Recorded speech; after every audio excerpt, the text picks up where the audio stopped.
Hey guys, Mike from blindsonline.com. I'm here today because I'd like to show you how to measure for either a wood blind, a faux wood blind, or a mini blind.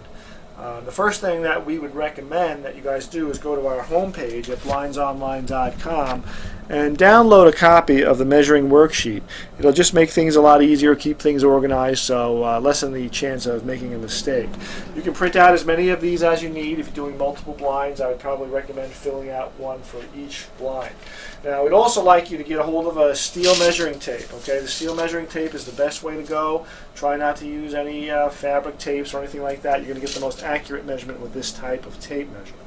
Okay, so if we're going to mount the blinds, if our plan is that we want to mount our wood, faux wood, or mini blinds inside the window frame, okay, then I'm going to ask that you take three measurements. We're going to take three width measurements. We're going to start with the very top of the window. We're going to go from inside here to inside over here. We're coming up with about 23 1/8 or so. Okay, then I'd like you to bring the tape measure down to the center, and I would like you to measure that same width.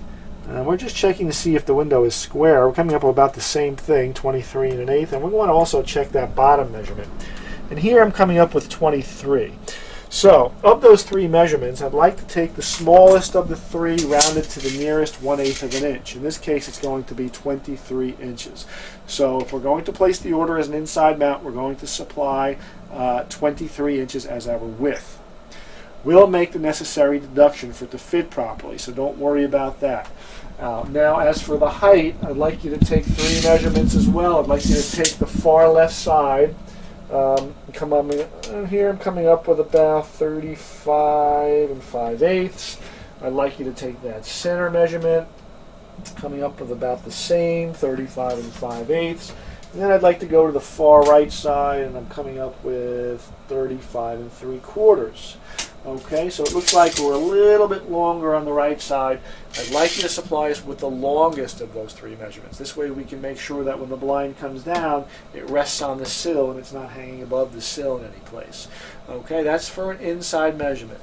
So, smallest of the width measurements, longest of the height measurements. Ordered as an inside mount, we'll worry about the deductions on the width.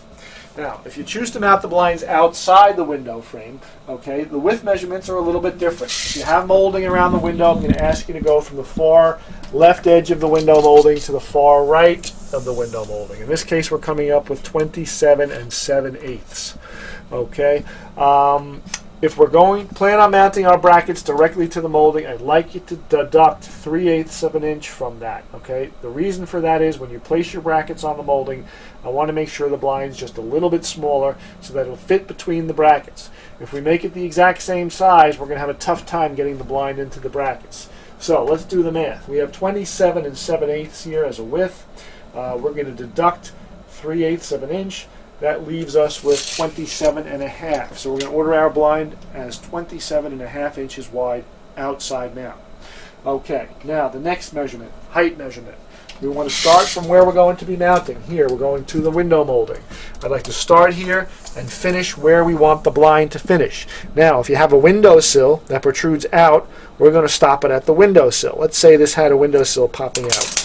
Well, in that case, we'd probably be around 38 inches. But we don't have a windowsill, so we're going to continue down to the bottom of the bottom molding, 40 1/2 inches. So on this particular window, we're going to go 40 1/2 inches in height. Okay, so we have our width measurement, we have our height measurement, but we're not finished. Some folks might want to mount the blind up above the window as opposed to directly to the window frame. Okay, in that case, we're going to add additional inches for the height of the blind. If it's a wood or faux wood blind, add an additional 2 inches to your height measurement. If it's a 1-inch mini blind, add an additional 1 1/2 inches to your blind height. Okay, and don't forget to order the optional spacer blocks. The spacer blocks will push the brackets away from the wall so that when you operate the blind, they don't rub on the window molding. Okay, if you have any questions, please feel free to call me. The measurements are the most important part of the whole process. My name is Mike from blindsonline.com, and thanks for watching.